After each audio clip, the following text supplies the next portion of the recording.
The heart holds the altar. And if the altar is dirty, the entire temple goes dark.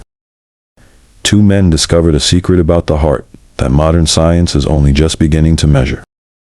They never met. They never read each other's writings. I sat in Kansas City, Missouri, decoding ancient scripture through the lens of metaphysical science. The other stood on a hill in KwaZulu-Natal, South Africa, receiving divine instruction through prayer, fasting, and revelation. And yet, when you place their teachings side by side, they drew the same map, the same anatomy, the same sacred geography, down to the same organ, the same nerve cluster, the same function. Charles Fillmore opened his Metaphysical Bible dictionary and wrote, Jerusalem, the holy city, represents the love center in consciousness. Physically, it is the cardiac plexus. Isaiah Shembe looked at a hill in Inanda and said, "This is our Jerusalem." He named it Ikupukamini, the elevated place, and he built his heart center there. Welcome back to the Living Temple series. Today, we enter the central chamber. The altar lives in the chest. And without a clean altar, every other chamber in this temple loses its power. Stay with me. What we decode today will change how you understand every spiritual practice you have ever been taught. Every ancient temple ever built followed the same architectural logic. You enter through the outer court, you move through the inner court, and at the very center, surrounded by everything else, you find the altar. The altar is the point of contact between the human and the divine. Everything offered to the Creator passes through the altar first. Everything received from the Creator passes through the altar first. The altar is the transmission point. ManlyPHall decoded this principle across every ancient civilization he studied. The Egyptians built their sanctuaries around the altar chamber. The Hebrews placed the altar at the center of the tabernacle. Solomon's temple organized every court, every gate, every measurement around the position of the altar. Hall's insight was this: the temple was never just a building. The temple was always a map of the human body. Which means if the altar sits at the center of every sacred structure humanity has ever built, then something in your body is the altar. And that something is beating right now. The heart, 60 to 100 times per minute, 100,000 times per day. The most consistent, most powerful, most ancient rhythm in your entire temple. Now, Charles Fillmore went deeper than anyone in the Western metaphysical tradition to decode what that rhythm carries. Understand this before we go further. This is not ancient poetry about love. Fillmore is describing a literal manufacturing plant for your biology.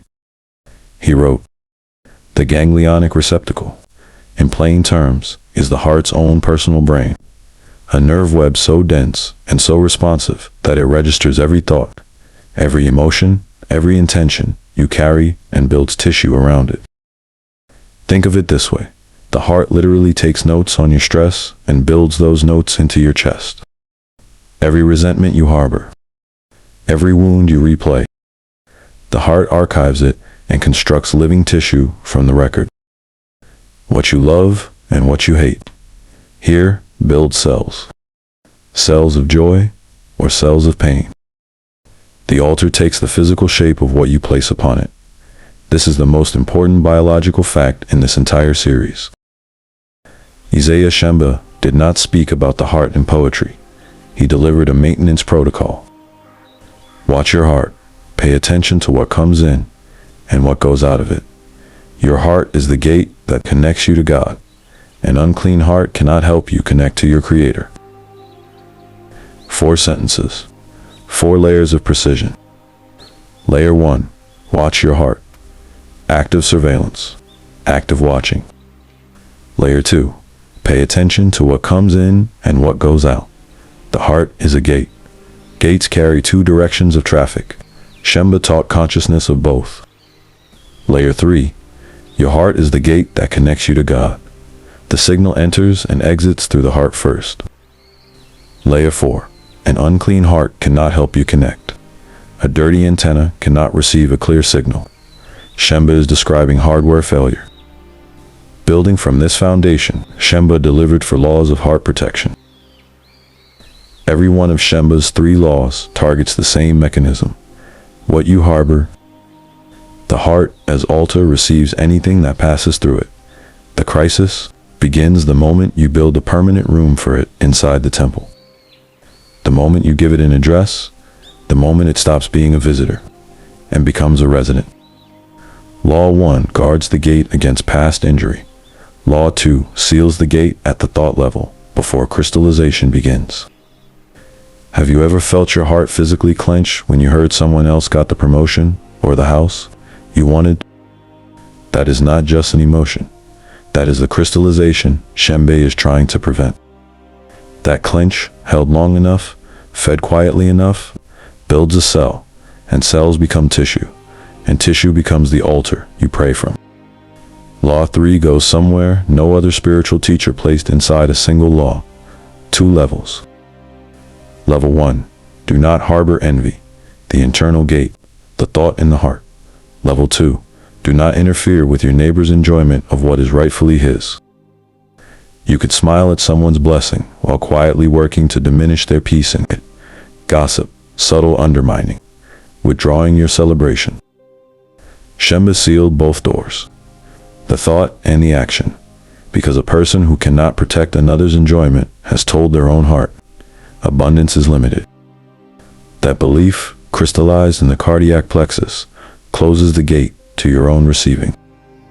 Carry this line out of today's video. Protecting your neighbor's enjoyment of their rightful blessing is an act of faith in your own. Now we go deeper into Fillmore's Metaphysical Bible Dictionary. Fillmore writes, Jerusalem means habitation of peace. In man, it is the abiding consciousness of spiritual peace, which is the result of continuous realizations of spiritual power tempered with spiritual poise and confidence. Habitation of peace, continuous realizations, spiritual power tempered with poise. This is a sustained state built through practice. Shembe's 4 laws are the practice. The peace Fillmore describes as the result. Fillmore identifies the physical location with precision. Jerusalem is the city of David, which symbolizes the great nerve center just back of the heart. From this point, spirit sends its radiance to all parts of the body. The cardiac plexus, a nerve web sitting directly between the heart and the spine, so responsive, so powerful, that modern science measures its electromagnetic output as the strongest field the human body generates. From this point, spirit sends its radiance to all parts of the body. The altar generates the signal. Every gate in this living temple receives from this center. Fillmore then delivers a warning that deserves its own moment. Truth is first conceived in the heart of man, of which Jerusalem is the symbol. But because of intellectual dominance, it drifts to the head, of which Rome is the symbol. Paul taken to Rome in chains is a fitting symbol of truth captured by the intellect. In other words, when we overthink our spiritual path, we imprison the truth the heart already knows. We leave the freedom of Jerusalem.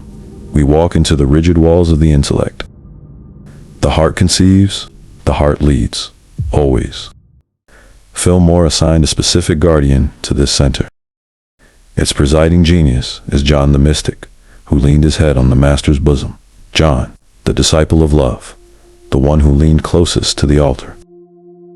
The heart center requires love as its presiding consciousness, and the crystallization doctrine in full.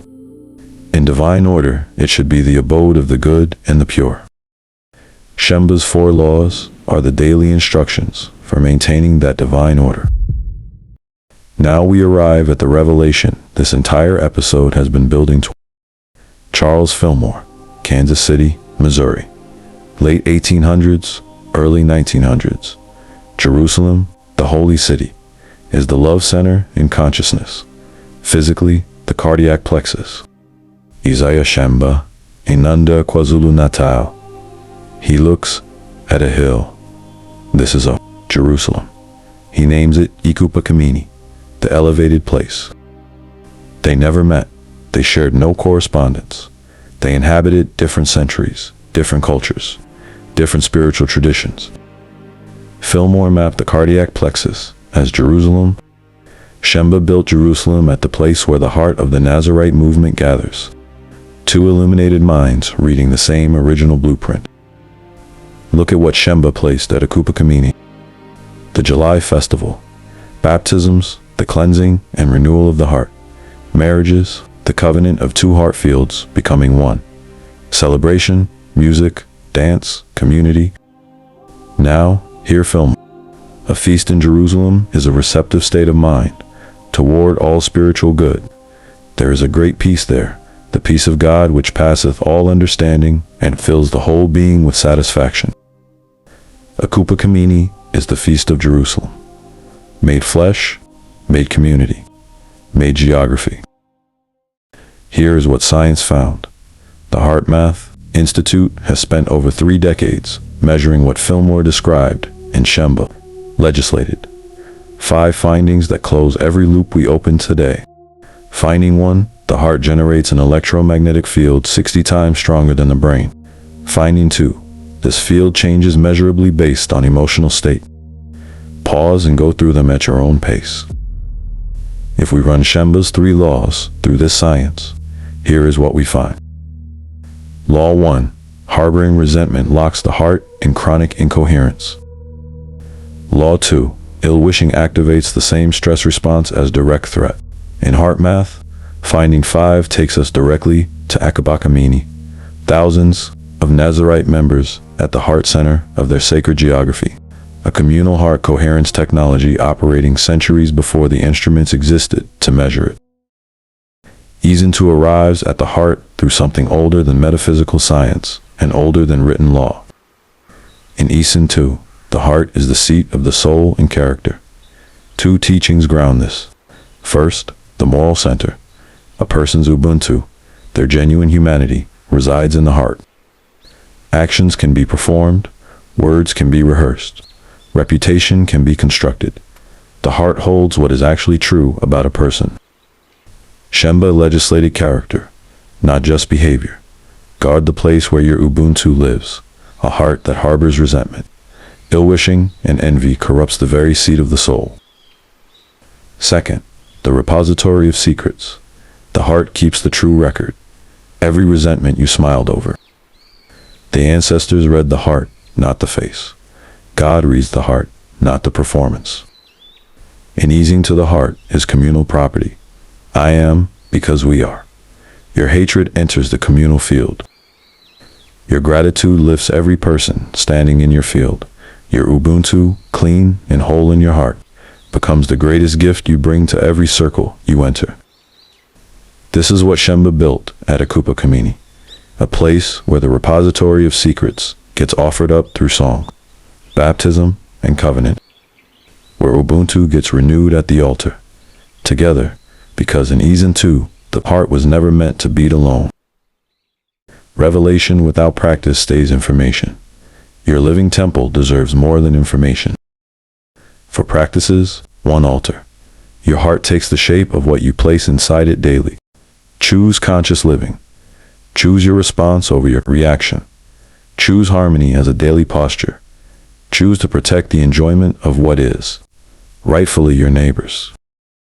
Jerusalem becomes the habitation of peace. The altar stays clean.